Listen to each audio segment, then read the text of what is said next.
Hey, it's Kim Commando Today, your daily podcast to keep you up to date with all things digital and beyond. And I'd love to have you be a part of our podcast. You can make an appointment to speak with me. Just head over to commando.com, and on the top right, there's a button that says Email Kim. Fill that out, and that's it. I always like to kick off with something fun. Now, the Beatles are making one last final record. Yes, Paul, John, George, and Ringo. Now, before you sit back and say, "Oh, Kim Commando, John and George are dead," I have to tell you, you don't know what you're talking about. Okay, Paul's not dead, and that's really all you need. It turns out Paul McCartney is bringing the Beatles back to life with AI from what he calls the very last Beatles song. He's used artificial intelligence algorithms to separate John's voice from a background piano in a really old demo. He remastered it with producers, and it's going to be released later this year. And if you think about it, he gets by with a little help of AI. Ooh, yeah, that was a good one. And on that happy note, welcome, ladies and gentlemen and boys and girls. I'm Kim Commando, America's beloved digital goddess, here with you, and you've tapped into the nation's largest show about all things digital, your most trusted source. And you're about to get more tech smart because every single thing is now a tech thing, and you can find my award-winning show on over 420 top stations throughout the United States. And we're streaming as a podcast, as a webcast, commercial-free. Over at commando.com, in the upper right-hand corner, there's a big old yellow button that says Commando Community. And yes, I did say commercial-free. And a special shout-out goes to all of our listeners on the American Forces Network Radio, serving more than 375,000 American servicemen and women in the Army, the Navy, the Air Force, the Marine Corps, the Coast Guard, and the Space Force in 175 different countries. And our T-Mobile Unlimited listener line is now open at 1-888-825-5254 is the way to join us. And if you need tech support right now, this very minute, you need somebody who you can trust to just come on your computer and fix it, or your Wi-Fi, or your printer, whatever it is, I want you to reach out to my team of tech experts at getkimshelp.com. Once again, that's getkimshelp.com. Every single day, I visit over 30 different websites to make sure that you and I are both up to date on all things digital. And here are 5 things that you need to know that's happening right now. And we're going to start with the Canadian wildfires. I mean, of course, they're causing a huge plunge in air quality across the United States. 12 million acres burned. And if you're on the East Coast, you know it's there. And if you try to take a picture of it with your smartphone, you may have noticed that something strange is going on. What is happening? Your phone just isn't capturing the dusty haze all around you. It looks normal, but there's a reason. You see, the algorithms are filtering it out. Your phone automatically wants to color correct and white balance and adjust contrast to all your pictures. And this is fine, but it doesn't work for wildfires or in cloudy situations. Now, according to Vice, most phone brands use sensors from Sony that are trained on something called, I know, this is techie, a quad Bayer filter. Yes, it's a type of architecture. These sensors work hand in hand with different algorithms from various phone brands, but they all go through AI training on millions of images. So they're taught to detect scenes and subjects and scenarios, and they pick out exposure settings that gives you the perfect shot. So that's why when you're taking this photo that you're like, I don't see the orange haze from wildfires. So you may need to turn off all those filters. Next on our list on number 2, your phone might be terrible at recognizing wildfires, but it's really good about recognizing your booty. Yes, the Google Photos app is now able to recognize faces even when people have their backs to the camera. Apparently, it can identify and label most people correctly when facing away. Yeah.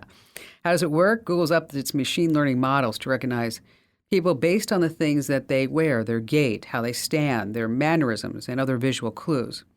And that's not the only Google update that has to do with your booty. If you have trouble finding jeans that fit online, it's a bummer. Well, now Google has a way to solve that problem. It has created a new generative AI tool that lets you try on clothes from hundreds of brands. So if you see a pair of pants that you like on Google Shopping, there may be a try-on button at the bottom of the screen. So you click that and you're navigated to a bar on the side with different models showing different body types and skin tones, and then you just have to pick the one that closely resembles the way that you look, and then bam, you can see how it might look on your body. That's that old line, like, how these jeans look, do they make you look fat? No, they make you look fabulous. But along the same lines, What did the avocado say to itself in the mirror? What did the avocado say to itself in the mirror? Anyone? You're fat, but you're a good fat. Yes. All right, number 3. Oh, I hated this happening to me. I had a catalytic converter stolen out of my truck this past year, and it's just a pain. And there's been a massive surge in catalytic converter thefts, and the reason why it's an easy target. A converter can fetch upwards of $300, $500, $800 on the black market. It's just dangling there on your car. Now, Carfax says more than 153,000 have been stolen in the last year alone. So what can you do to counter thieves? And again, we're talking about this on a tech show. Well, I thought this was so innovative, I just want to tell you about it. The Los Angeles Police Department has come up with an answer. Etch your car's VIN number right into the catalytic converter. They have a new device called the Insta-Etch.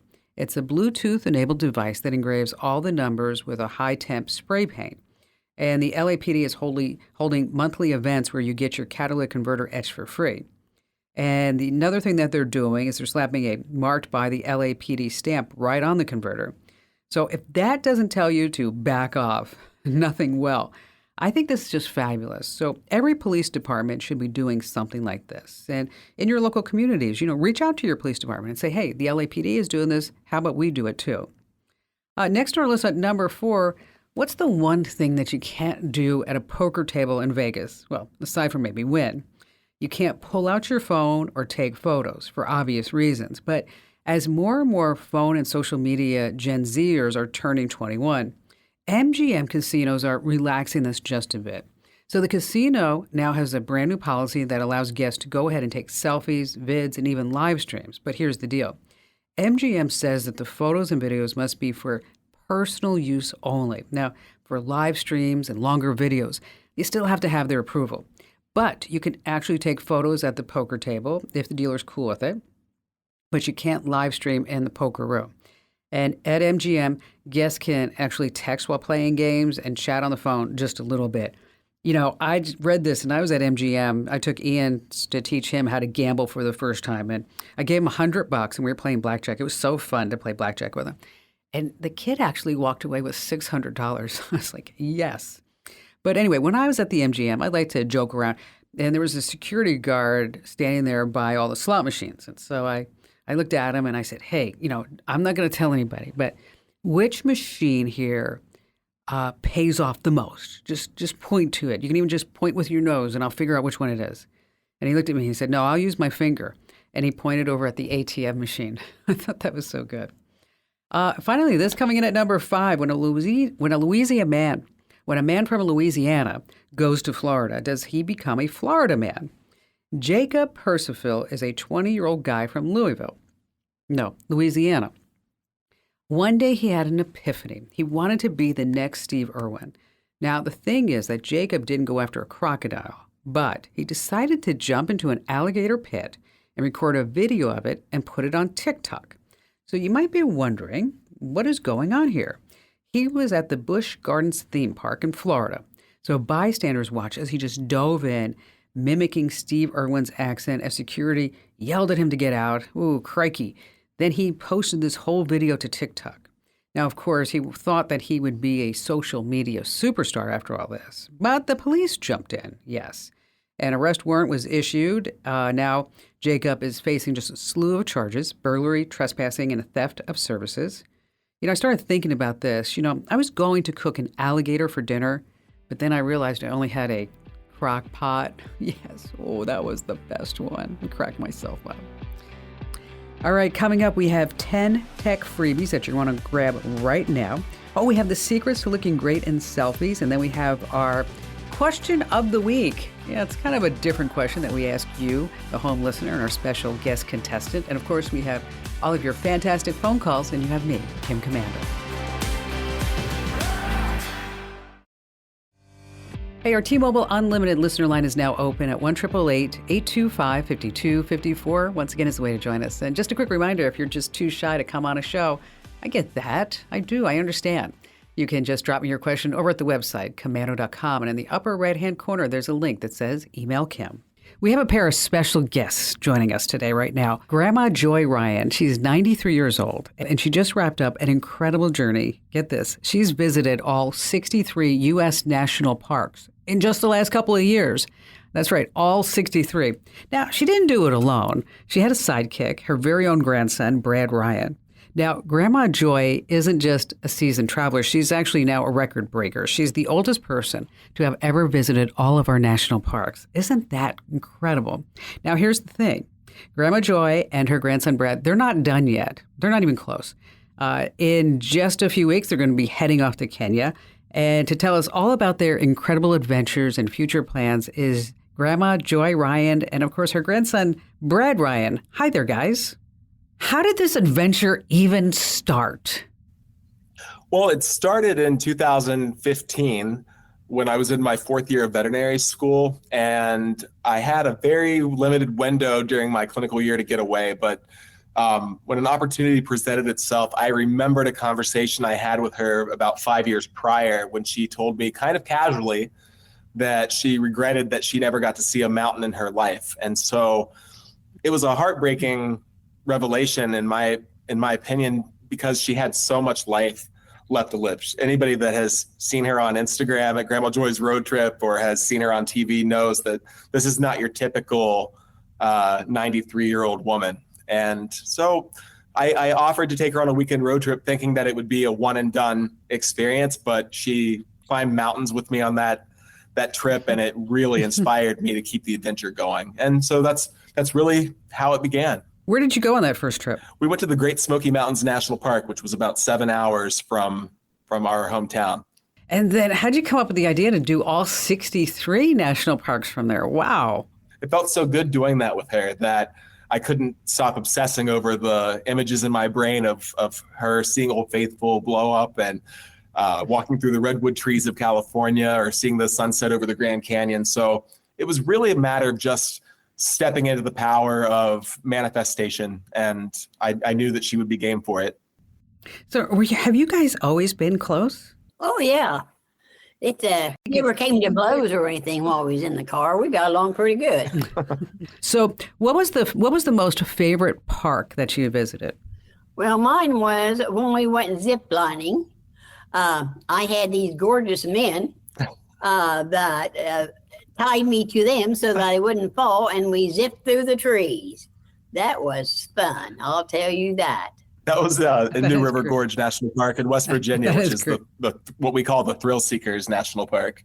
And what about you, Brad? What was your favorite one? You know, it really has been a series of moments more than one particular park, but I have to say that when we were in Katmai National Park, which was our 8th and final national park up in Alaska, because at the end of that long trail, we were rewarded with 30 huge brown bears fishing all at the same time at Brooks Falls. And we sat there for hours, and we could have stayed there for days, honestly.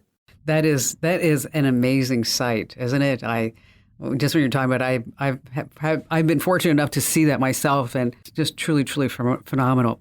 So Grandma Jo, so now that you've done the 63 national parks, what do you want to do in Kenya? Well, we're looking forward to go to Kenya in July, see what we can find. Well, you know some of what's going to be there. We're going on safari, and she's been particularly excited about the elephant orphanage that we are going to see outside of Nairobi at the end of our trip. And although the circumstances for how those elephants ended up getting orphaned is quite tragic, I think it's going to be pretty inspiring to see what the people of Kenya have been able to do to try to turn that tragic situation into something constructive, and to get these elephants reared to adulthood, and hopefully some of them will be reintroduced at some point.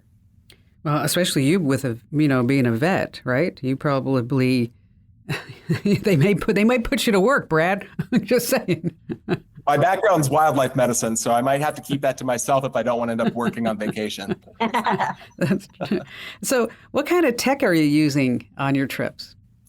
Well, I mean, to be honest, we probably could use some advice from you, because what we discovered on the road trip is that most of the places we've traveled, Google Maps is not going to cut it.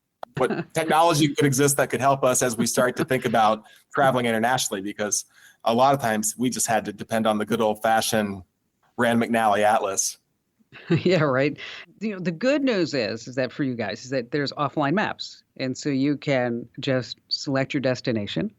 And then once you get the destination and the maps all around it, you just select from Google Maps offline, and then it saves it so you don't need any Wi-Fi. As a matter of fact, with Google Translate, I don't know how many hundreds of languages that they're doing right now. You can also use Google Translate if you are in a certain part of Africa where they don't speak English, and if you wanted to actually try to speak their language, or at least pretend that you're trying, is that you could use Google Translate, and that will also work offline. So the whole idea is to do offline. And then there's also some hiking apps. One in particular is called Hiker, and that's with 2 eyes. And I think it's like 17,000 trail maps that they've made available offline. And if you guys are ever in a situation where you may need some help, there's over at REI, they sell these things called spot satellites. I don't know if you've ever seen these, but they look like a hockey puck. I used that when I was on the Appalachian Trail. Perfect. Then yeah, so you know exactly what I'm talking about. And for those of you who don't, it's just this little hockey puck, and you pay a small monthly subscription fee. And then if you're ever in trouble, you can hit that button, and then people can actually follow your journey and wherever you're going, and you can drop a note and, good things like that. But it's just a really great piece of technology. So folks listening, where can they follow your new adventures? International Joy is the new era. That's the new name of the game. So starting with Kenya next month, you can follow our adventures at Grandma Joy's Road Trip. And that's on Instagram and on Facebook. Well, bon voyage, guys. Thanks for being here. Hey, thanks for all the information. I wish we would have met you 7 years ago. Anytime you guys need a question or anytime you want to come back, you have an open invite, okay? Love that, Kim. Thank you very much. Thank you. Yeah, thanks, guys. All right, so you have a dead iPhone. Can it do things? A lot of people don't realize that it has a secret stash of energy, like the few extra miles of gas in your car after it hits empty. So first of all, even if you have a dead iPhone, you can still pay for things. If you've got Apple Pay set up on your iPhone, you can still make purchases, even if your phone's not on.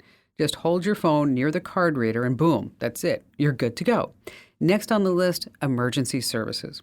In the United States, all mobile phones are required by law to be able to make emergency calls even if they're not activated or don't have a SIM card. You just hold down the side button and one of the volume buttons until the emergency SOS slider just pops right up, and then you slide it to the right just to make the call. And last, Apple Find My. If other Apple devices are nearby, the Find My app can still pinpoint the location of your lost iPhone. So even if your iPhone is dead, it can still do some certain things. Hey, we have a lot more tips, tricks, and secrets and great phone calls you don't want to miss here on Kim Komando Today.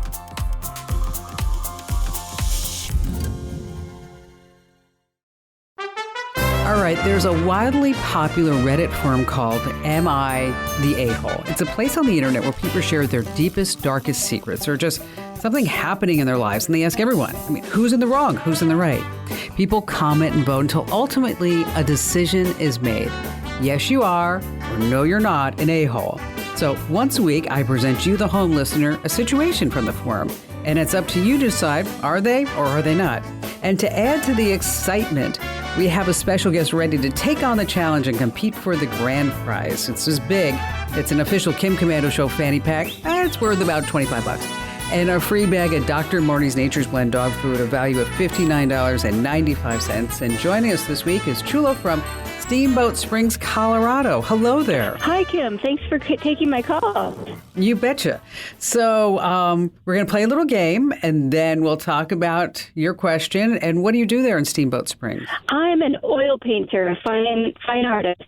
Wow, that's awesome. I wish I had that talent. I don't. I have other talents. That's just not one of mine. I appreciate yours, let me say. So I'm very flattered that you're here talking to us. Okay, so here's the question. You ready? I think so. Okay. A mom wants to know if she's the a-hole for deleting her son's Minecraft world. She says that her 9-year-old son kept sleeping through his alarm. And she says, I don't wake him up because waking himself up is just a skill that he really needs to learn. Well, after weeks, she gave him a final warning that there would be consequences if he did not wake up the next day at 7 a.m. And she didn't wake him up, and he slept in until 11 a.m. So as the mom says, I followed through with my warning, and I went on his computer, and I deleted his favorite Minecraft world. When I told him, he started screaming and crying. He told me that he spent a whole year working on that Minecraft world, creating it from scratch. Now, my 9-year-old son's very distraught that he's never going to see what he created again. He's been crying and sobbing throughout the entire day. He's refused to eat any of his meals. So she wants to know, is she the a-hole for deleting the kid's Minecraft world because he didn't get up at 7 a.m. in the morning when she's been trying to get him to do this? So what do you think, Chula? Kim, that is heartbreaking. As a mom of 2 boys who have been emotionally attached to their Minecraft world, I would have to say yes in this case. Oh, it's hard to say that, though, because it's hard to judge any mother's actions. Well, let's see what the judges say. Let's see what the internet said. Is the mom an a-hole or not? And Chula says, yeah, she is.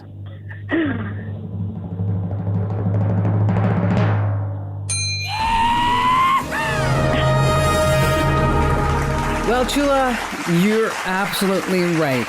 The whole internet agrees with you that this mother was out of line for deleting her kid's Minecraft world that he spent a year trying to create. Like some of the comments online, didn't feel good kicking down the little boy's sandcastle? Shame on you. Ooh, right? Here's another comment. The appropriate solution is to make sure that your kid goes to bed earlier. If you can't wake him up, it's because you're not getting to bed earlier enough. You shouldn't punish the kid for a failure as a parent. You need to be a better parent, which I also agree. That's a hard one. Now, this one is the worst. Yes, you are. And this guy writes, I hope you have some savings built up. You're going to need it for his therapy in a few years. And say goodbye to being put into a nice old folks home. Yeah, that was not a good thing. So, Chula, thanks for playing, and congrats on the big win. So you got the fanny pack and the Dr. Marty's dog food. How can I help you out? Okay, well, I heard you on Her Money podcast, and I followed your advice to get a new Chromebook for just my bank accounts online. So my question for you is, once I started doing that, I realized all the other accounts that I have that have to do with banking, like my Venmo, my PayPal, and I was wondering, where do you draw the line? What should I have on that Chromebook, and what can I do in other places? First of all, thanks for reaching out. Yes, I was on Jean Chachki's Her Money podcast. Jean's just marvelous, by the way. That woman is so smart, okay? Just like, yes. I'm like, yes. Wow. And when I was on Jean's podcast, we were talking about online scams and how she almost fell for a scam, which I was really surprised. And then that's where I mentioned a Chromebook, and that the whole idea behind having a Chromebook and just doing your financial work on it, for everybody who wasn't privy to that podcast, is that you're not going to be as susceptible for getting scams and getting attacked and all that other good stuff, because it's not going to come in your email. So your email you're going to do on one device, say another laptop.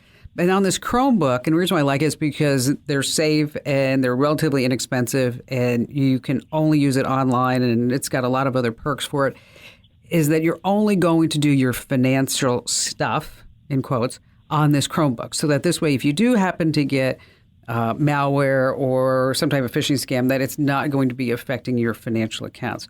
So very good question, Chula. What constitute financial accounts? Okay, of course, your online banking, right? Credit card accounts, yes. Anything that you do on financial platforms, your investment accounts. And then it also goes into Venmo and PayPal, because guess what? That's where you're also handling your money. If you're using an accounting package like QuickBooks, that should also only be on that Chromebook. Chromebooks are secure devices, but it doesn't mean that it's just an end-all of end-all. I mean, you just want to make sure that you keep that Chromebook updated with all the latest software patches. And, of course, you're still going to have good computing standards, Julie. You're not going to make your password for your bank to be password, okay, or let me in, or 1, 2, 3, 4, 5, 6, and you want to be careful of suspicious links. So, the bottom line is anything that has to do with your money, right, is that I want to make sure that you're going to put all that on the Chromebook. And once again, thank you for your call, and and congrats on the big win. And I'm going to reach out to Jean and say, hey, we got one of your listeners on the Kim Komando Show, which if you haven't heard the Her Money podcast by Jean Chachki, you should check that out too. It's a great spend of your time. And she covers a lot of financial goodies like I cover tech goodies. All right, our money tip, 10 tech freebies that you can grab right now, because I know that so many of you are like me, we're cheap. That's right. So how about some free Microsoft Office software? Well, it's not Microsoft Office, but it's the next best thing. It's called LibreOffice. It's open source, has everything you need, Writer, Calc, Impress, which is similar to Word, Excel, and PowerPoint. Next on our list is accounting software. If you're just fed up with QuickBooks, of course, you can use other different programs, and we have links to that, as well as you might want to check out NetSuite. Job listings. You can post a free job on Craigslist, but there are also other places where you can post free jobs like LinkedIn.com. Maybe a free phone service. Talking about Google Voice. It's easy to set up and use. You get a number with a personalized greeting, free calling. I think it's just fabulous. Now, what about a business? Survey software. Google Forms is free and easy to use. So this way you can get some real intel from your customers. So maybe you can sell them more things or better market to them in some way. Free email newsletters. We're talking about here, we're going to use MailChimp because a free account includes up to 2,000 contacts, 10,000 sends per month, and a daily limit of 2,000 emails. That's pretty great. You can get free shipping materials from the USPS. You can have a free logo made by using Logo Maker. How about social media content? Canva is amazing. I've been using that myself. Really easy to create what you might need for Instagram and Facebook and wherever else you are online. And free photo editing software, there's Pixlr RX, there's GIMP, as well as that Canva. Now you're sitting there going, wow, I want each and every one of those free things, Kim Komando. How do I do that? Well, you head over to Komando.com, and then there's a link that says Show Picks, and that's where you'll find everything that you need to tap right into those 10 tech freebies. All right, stay right where you are. We have more of your phone calls you don't want to miss, as well as the secrets to looking just fabulous in selfies as you're traveling this summer season. And of course, you have me here on Kim Komando today.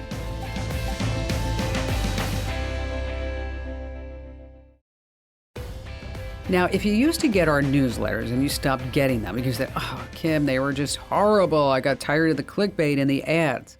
Well, we have totally upped the game. And I'll tell you, over the last couple of weeks, we've added, 40, 50, 60,000 people getting our newsletters. And so if you're not getting our newsletters, I encourage you to check it out right now. Head over to getkim.com, and there you can sign up. And it's 100% free. And here's the deal. Every single morning, I curate the content for you. This is not big tech. There's no algorithm. It's just me in my head. And I say, wow, these are the stories that you guys and gals need to know about. And then you get it, and you learn it all in less than 5 minutes. And again, they're totally free, and I think you're really going to love it. Well, I don't think. I know you're going to love it. Head over to getkim.com. Once again, that's getkim.com to sign up. You're not going to regret it. Ryan in Chippewa Falls, Wisconsin. Hello, Kim. I just have a question. My daughter is going to be a freshman next year in college, and she has to have a laptop for school. And I went through the requirements, and basically it's like Windows 11, I think Microsoft 365, and the most highly suggested laptop is a MacBook Air, and then there's several other ones. And I'm just trying to find a laptop that'll get the best bang for my buck, and it will hopefully last all 4 years. Which is, that would be preferred, right? So aside from the MacBook Air, did you find any others on the list that you thought, wow, this would be great? The Samsung Galaxy Book 3, the Microsoft Surface, I don't know if it's the Go 2 or something like that. And the Surface, yeah. And then I just like Acer products and different, and it's so confusing. It does get confusing. How much do you want to spend? I was hoping to keep it under 1,000. Oh, you can do that. You can absolutely do that. First of all, and you're smart because you're figuring out what the college wants. A lot of people will call or text me or email me this same question in September when they find out that they didn't buy the right machine. It's like, okay, Right. I just wasted $300 or $400 on a box that I don't know what I'm going to do with it because nobody will take it back. When you start looking at computers, let's just look at, like, for example, cars. I mean, you can buy, what, a $20,000 car? You can buy a $50,000 car. You can buy a $100,000 car, right? Right. And a lot of it depends on the mode of transportation. When you look at laptops, you can spend $300, $500, $1,000, $2,500 or more, right, on a laptop. Right. But a good computer that I would say is to send somebody to school with, and what is she going to be doing? What's she studying? She's going in undecided right now. But, okay, so she's going to be taking basic classes in the beginning. Yep. Hence the Microsoft Office 365. Is I always like to take a look at the Dell Inspiron laptops because they are standard and they do last for a long time. I mean, and the one that I'm thinking of is the Inspiron 16. It's got 16 gigs of memory, got a 512 gig hard drive, but the display is nice and big. It's 16 inches. That's why they call it 16. See, some things do make sense. It's got a great processor, 12th generation Intel Core. It's got all the USB ports, and it's not terribly heavy. Okay, it's not going to be a MacBook Air, but it's not going to be sitting there where it's going to break her back either. It's probably about maybe 5 pounds. Now, when you start looking at these type of specs, is that it's about $725, which satisfies that price point. But also, I think it's a good choice for a college student who's going to be wanting to carry this around for the next 4 years. And as you mentioned, you don't want to, spend all that money on a MacBook Air. So take a look at the Inspiron 16. Again, it's about $725, Ryan, and we'll send you a link directly out to it. And by the way, in case you're ever looking for a laptop, over at Commando.com, we have our laptop finder quiz. And so you just go through some of the specs that you needed for what you're going to be doing, what your budget is, and then it just spits out our very own artificial intelligence just spits out the right laptop for you. And again, that's Commando.com/laptop finder. And Ryan, I'm happy to help you out on the air, and thank you for your call. One thing I should mention is that if you are looking for laptops for your back-to-school kiddos, it always is worth a trip or a call or just look at the website for the university or college bookstore, because sometimes they offer some deals that you may not be able to get elsewhere. And they also have all the configurations that your student may need. And again, that's in the online or in the college bookstore. Again, they always have a section for tech. And also don't forget student discounts, because those are normally available through all the big tech companies as well. Have you ever took a selfie and you sit back and you think, gosh, that is just a horrible picture of me? Okay, you just didn't do it the right way. First, you have to be strategic when you pose. I mean, if you don't believe me, just take a look at all the social media influencers. They're just not looking at the camera. They're like pivoting their body around. They're moving around. Whatever you want to do is don't hold the camera right in front of you, or worse, in front of the bathroom mirror with the flash on. That's awful. When you're taking a selfie, turn the flash off, and you want to hold your phone higher than your forehead and then tilt it down at about a 45-degree angle. Next, direct light creates these harsh shadows. You want to get soft, natural light instead. So take your pic early in the morning or around sunset. And let's say someone is taking a picture of you. The worst thing that you do is just face the camera head on with your feet apart and your hands on your hips. Yeah. You want to tilt your body so you're standing in a 3/4 position and angle your torso away from the camera, because then you're going to look thinner. Yes, that's how they do it. Hey, be sure to tell 3 people about the Kim Komando Show and the Kim Komando Today podcast, and you can find me 24/7 at the website. That's Commando.com. This program is a copyrighted production of Westar Multimedia Entertainment and protected by the copyright laws. Any rebroadcast or use of this program for commercial, business, economic, or financial purposes without the written permission of Westar Multimedia Entertainment is strictly prohibited.